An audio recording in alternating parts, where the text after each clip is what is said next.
Hi friends, welcome back to our channel APSC exam online. ఈరోజు మన current affair ఆర్టికల్స్ని క్విక్గా discuss చేసేద్దాం. ముందుగా పిఏవి న్యూస్ ఆర్టికల్స్ని డిస్కస్ చేద్దాం. ఓకే, ఆంధ్రప్రదేశ్ ఇండస్ట్రియల్ కారిడార్ డెవలప్మెంట్లో భాగంగా ఏషియన్ డెవలప్మెంట్ బ్యాంక్ మరియు ఇండియా అంటే మన యూనియన్ గవర్నమెంట్ $141.12 మిలియన్ యొక్క ఒప్పందాన్ని కుదుర్చుకున్నాయన్నమాట. అంటే సెకండ్ ట్రెంచ్గా ఈ అమౌంట్ అనేది ఏడీబీ మన ఆంధ్రప్రదేశ్కి ఇస్తుందన్నమాట. Industrial corridor development. Okay, industrial corridor development అంటే ఇండస్ట్రియల్ క్లస్టర్స్ అయినా 3 ఉన్నాయన్నమాట మనకి.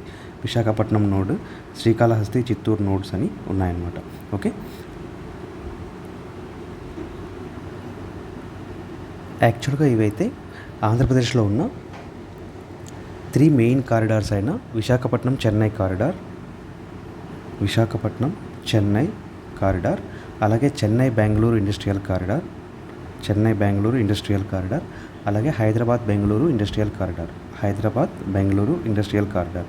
ఈ మూడింటికి సంబంధించిన క్లస్టర్స్ అనమాట ఇవి. విశాఖపట్నం, శ్రీకాళహస్తి, చిత్తూరు ఇలా అనమాట. అంటే ఈ ఇండస్ట్రియల్ కారిడార్స్లో ఈ క్లస్టర్స్ అనేవి డెవలప్ అవుతున్నాయి అన్నమాట. ఓకే, ఇప్పటివరకు యాజ్ ఆన్ డేట్ అంటే ఫిబ్రవరి ఎండింగ్ కల్లా 534 ఇండస్ట్రియల్ ఎస్టేట్స్ని ఎస్టాబ్లిష్ చేసిందనమాట మన AP state. Okay, so through these 3 corridors, industrial corridors. Okay, so అలా ఇది 2016లో ఏడీబీ అనేది ఒక ఒప్పందం కుదుర్చుకుందనమాట. మల్టీ ట్రాంచ్ ఫైనాన్సింగ్ ఫెసిలిటీ అని. ఎంత అంటే టోటల్ $500 మిలియన్. అందులో సెకండ్ ట్రాంచ్ వచ్చి $141.12 మిలియన్ ఇటీవల రిలీజ్ చేసిందనమాట.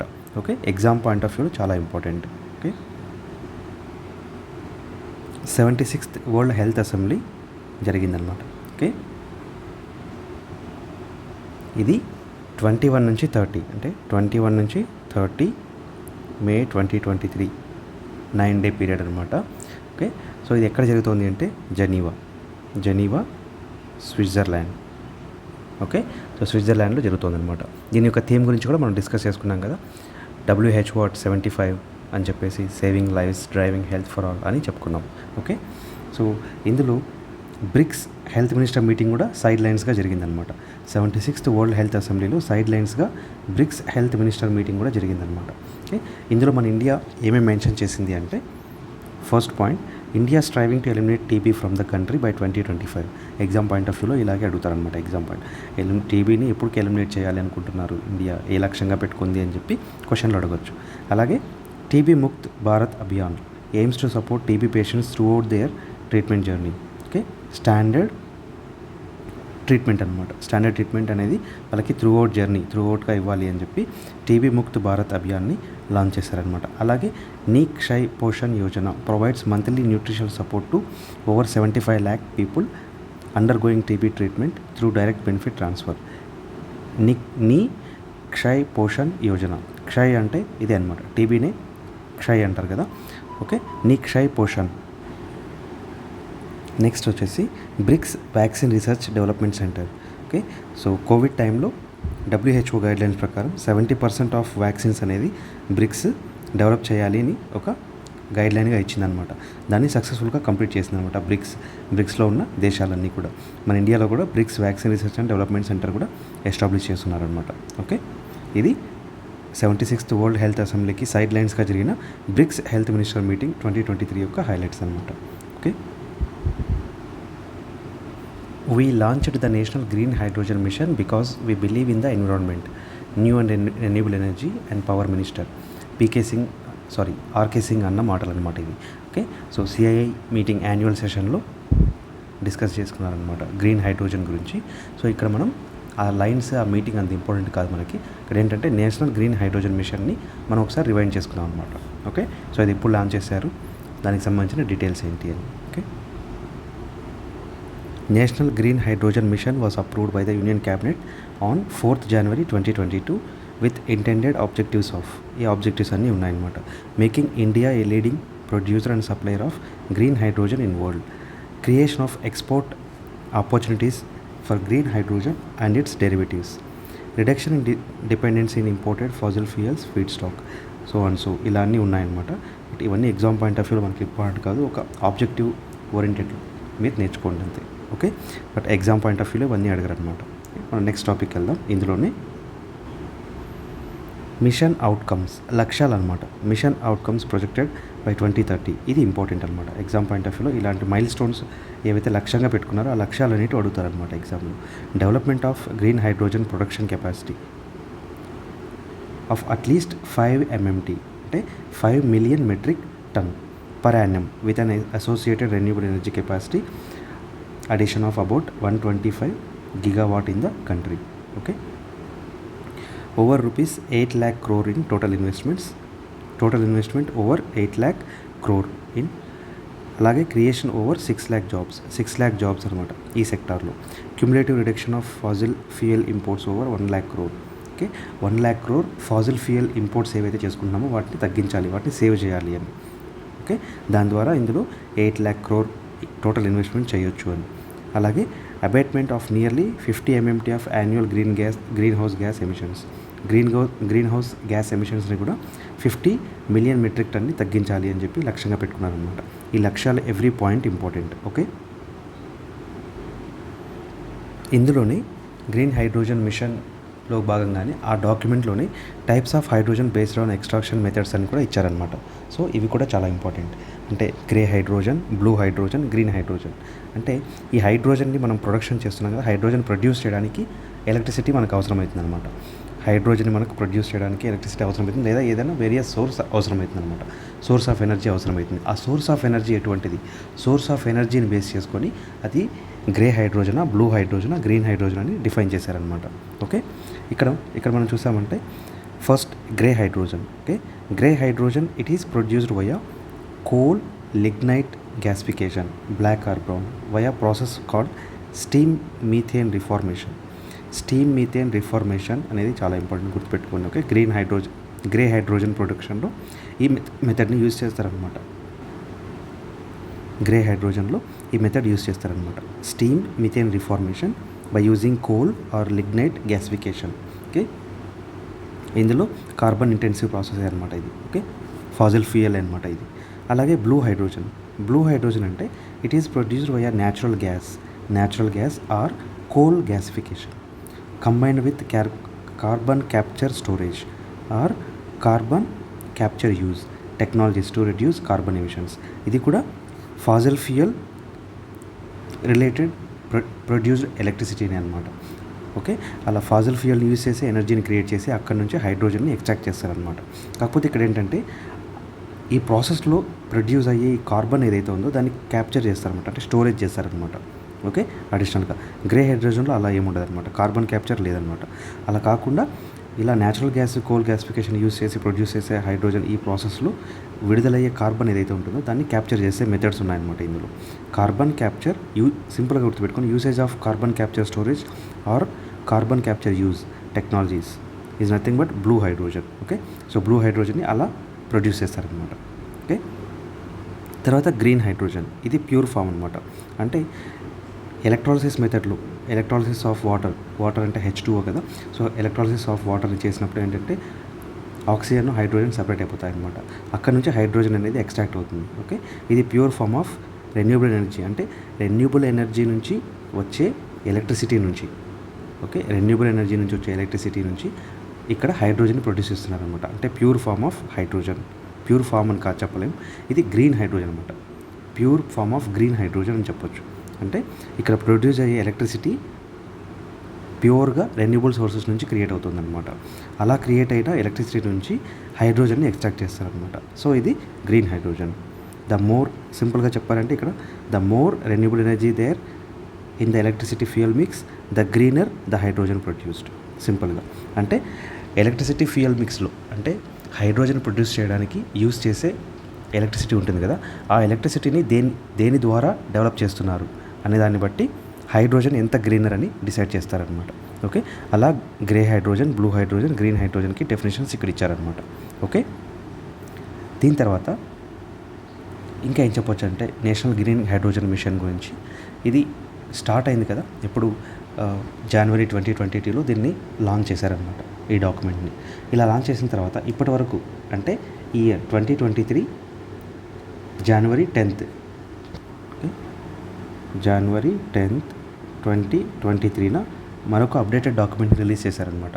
అంటే ఇందులో ఏమేమి మనం డెవలప్మెంట్ సాధించాము అని చెప్పి ఒక డాక్యుమెంట్, అప్డేటెడ్ డాక్యుమెంట్ని రిలీజ్ చేశారనమాట. దాన్ని కూడా మనం ఒకసారి చూద్దాం.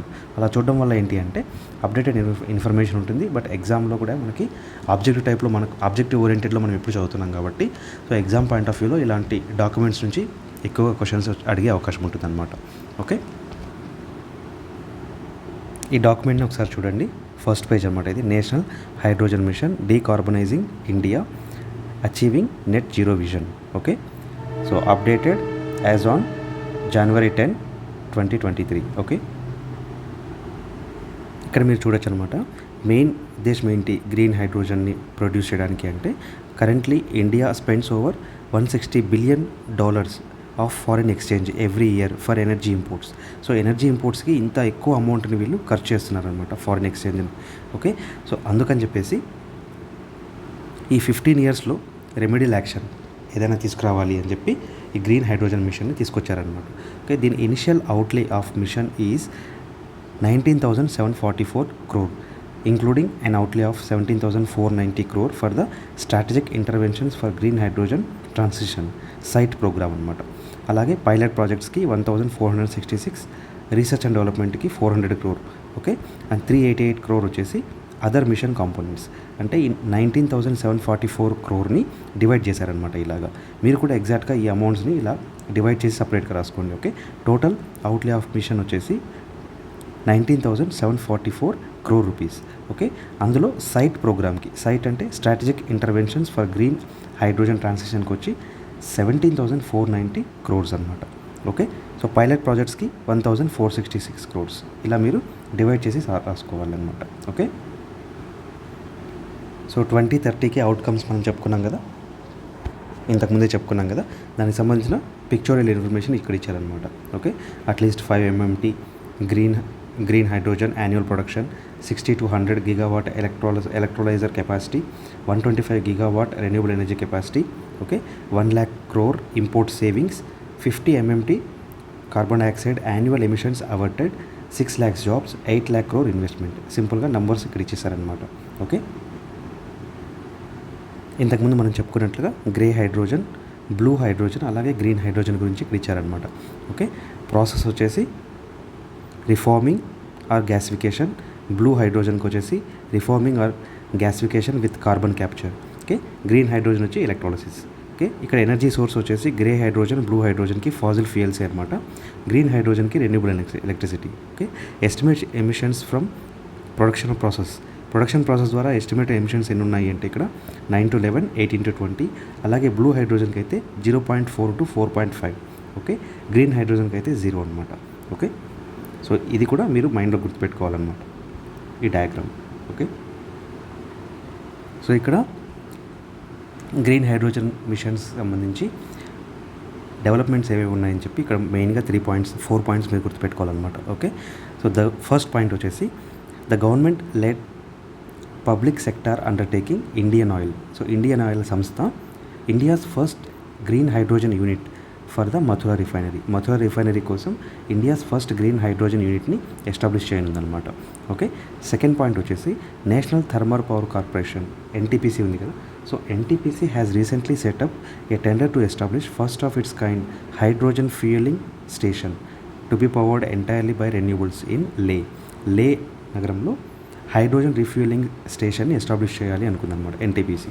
ఓకే, నెక్స్ట్ పాయింట్ వచ్చేసి 2 hydrogen refuelling stations have been already establish అయ్యింది అనమాట. ఎక్కడ అంటే Indian Oil research and development centre Faridabad, national institute of solar energy Gurugram.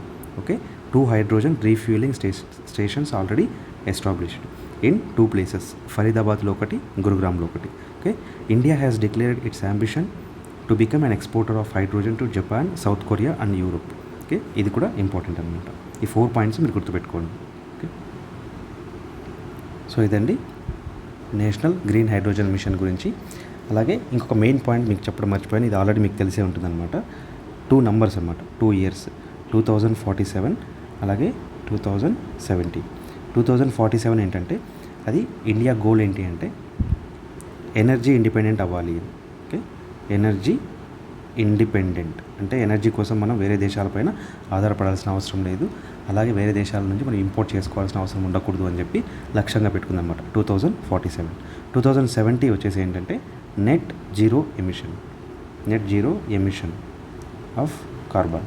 Okay, net zero emission టార్గెట్గా 2017 పెట్టుకుందన్నమాట టార్గెట్గా. ఓకే, ఇక మనం నెక్స్ట్ టాపిక్లోకి వెళ్దాం. సో సమర్థ్ క్యాంపెయిన్ అనమాట by ministry of rural development. Samarth campaign ఏంటంటే promoting digital transactions in 50,000 gram panchayats. Important. Okay, ఇలాంటి campaigns కూడా అడుగుతుంటారు కదా ఎగ్జామ్లో. సో అలా ఇది important. Ministry of rural development యొక్క క్యాంపెయిన్ వచ్చి సమర్థ్ అనమాట. ఆ సమర్థ్ అనేది దీన్ని ప్రమోట్ చేస్తుంది అంటే promoting digital transactions in 50,000 gram panchayats. Okay, world schizophrenia day. Okay, world schizophrenia day అనేది May 24th జరుపుకుంటారనమాట. ఇదొక మెంటల్ ఇల్నెస్ అనమాట. అంటే ఇది ఒక long term mental disorder as a type of involving break down relation between thought, emotion, behaviour. Okay, అంటే sense of mental fragmentation అనమాట. Okay, ఒక్కొక్కసారి ఒక్కొక్కలాగా ప్రవర్తిస్తూ ఉంటారు అనమాట. ఒకదానికొకటి ఎమోషన్లో డిఫరెన్స్ ఉంటుందన్నమాట. ఓకే, ఇది ఒక లాంగ్ టర్మ్ మెంటల్ డిజార్డర్ అని గుర్తుపెట్టుకోండి. ఓకే, వరల్డ్ స్కిజోఫ్రెనియా డే అనేది ఎప్పుడు జరుపుకుంటారంటే May 24. Okay, NITI Aayog to hold 8th governing council meeting NITI Aayog conduct చేస్తుందన్నమాట. సో దాని థీమ్ వచ్చేసి గుర్తుపెట్టుకోండి, Viksit Bharat at 2047, role of Team India. Okay, అలాగే ఈ మీటింగ్లో ఎవరెవరు వస్తున్నారు, ఎవరెవరు పార్టిసిపేట్ చేస్తున్నారు అనేది మనకి ఇంపార్టెంట్. ఓకే, ఎవరు పార్టిసిపేట్ చేస్తున్నారంటే chief ministers and lieutenant governors of all states and union territories, union ministers as ex officio members, and vice chairman and members of Niti Aayog. As chairman of Niti Aayog, the prime minister will preside over the meeting. Okay, చాలా important అనమాట exam point of వ్యూలో. Okay, ఇక మనం Hindu news పేపర్లోని articles గురించి ఇంకా discuss చేసేద్దాం. Okay, royal photographic society's honour for Guntur lensman Sunil Kumar. గుంటూరుకు చెందిన సునీల్ కుమార్ అనే అతను ఫోటోగ్రాఫర్ అనమాట. ఇతను Bonda tribe. Okay, Bonda tribe, ఒడిశాలోని బోండా ట్రైబ్ సంబంధించి ఒక పిక్చర్ తీశారనమాట. ఆ పిక్చర్ మీరు ఇప్పుడు చూస్తున్నారు. సో ఈ పిక్చర్ అనేది వీళ్ళు రాయల్ ఫోటోగ్రఫిక్ సొసైటీ హానర్ ఇచ్చారనమాట ఈ పిక్చర్కి గాను. ఓకే, సో ఇక్కడ బోండా ట్రైబ్ అనేది కూడా మీరు గుర్తుపెట్టుకోవచ్చు. బోండా ట్రైబ్ అనేది ఒడిషా స్టేట్కి సంబంధించింది అనమాట. అలాగే అతని పేరు ఏంటంటే Sunil Kumar, photographer from Guntur district. Okay, time shelter అని మీరు చూస్తున్నారు కదా. టైమ్ షెల్టర్ అనే ఈ బుక్ గాను బల్గేరియన్ రైటర్ అయిన జార్జీ గోస్పెడినోవ్ అనే ఇతనికి ఇంటర్నేషనల్ బుకర్ ప్రైజ్ అనే అవార్డు వచ్చిందనమాట. ఓకే, చాలా important. Exam point of view అడుగుతూ ఉంటారు కదా మనకి ఎప్పుడు. బల్గేరియన్ రైటర్, ఇతను బల్గేరియాకి సంబంధించిన George Gospodinov, and the book is Time Shelter అనే బుక్ గాను ఇతనికి ఇంటర్నేషనల్ బుకర్ ప్రైజ్ అనే అవార్డు వచ్చిందనమాట. Okay, independence of judiciary is part of basic structure of constitution, supreme court. Okay, ఇది మనం పాలిటీ చదువుతున్నప్పుడల్లా మనకి తెలుస్తుంది కదా. అంటే జ్యుడిషియరీ సిస్టమ్ అనేది ఇండిపెండెన్స్గా ఉంటుందన్నమాట. దేనికి అడ్మినిస్ట్రేటివ్ కానీ లెజిస్లేచర్ కానీ దేనికైనా సరే ఇది జ్యుడిషియరీ అనేది ఇండిపెండెంట్గా ఉంటుంది అని చెప్పి ఎప్పుడు మనం చదువుకున్నాం అనమాట. ఓకే, అది డిస్ట్రిక్ట్ జ్యుడిషియరీ విషయంలో కూడా వర్తిస్తుంది అని చెప్పి సుప్రీంకోర్టు చెప్పిందనమాట. అది కూడా district judiciary in matter of ఫైనాన్సెస్లో. ఓకే, యాక్చువల్గా ఇది ఒక పిటిషన్ ఫైల్ చేశారనమాట ఆల్ ఇండియా జడ్జెస్ అసోసియేషన్ వాళ్ళు. ఓకే, అదేంటంటే gave a series of direction to amend the service rules of the district judiciary for payments, arrears, pensions, additional pensions. అంటే వీళ్ళ finance matter సంబంధించి అనమాట. వాళ్ళ పే స్కేల్స్, ఓకే, వాళ్ళ pensions, వీటికి సంబంధించిన వీళ్ళు ఒక పిటిషన్ వేశారనమాట. ఆ పిటిషన్కి రిప్లై ఇస్తూ సుప్రీంకోర్టు ఏం చెప్పిందంటే డిస్ట్రిక్ట్ జ్యుడిషియరీ కూడా ఇండిపెండెంట్గానే ఉంటుంది అన్నింటికి అని చెప్పి చెప్పిందనమాట. ఓకే, సో ఇదంటే ఈరోజు మన కరెంట్ అఫైర్ న్యూస్ ఆర్టికల్స్. ఈ వీడియో మీకు హెల్ప్ఫుల్గా ఉంది అనిపిస్తే, అలాగే మీరు ఫస్ట్ టైం కనుక ఈ వీడియోని విజిట్ చేస్తున్నట్లయితే తప్పకుండా సబ్స్క్రైబ్ చేసుకోండి ఛానల్ని. అలాగే లైక్ చేయడం మాత్రం మర్చిపోకండి. మళ్ళీ మనం మరొక వీడియోతో మళ్ళీ కలుసుకుందాం.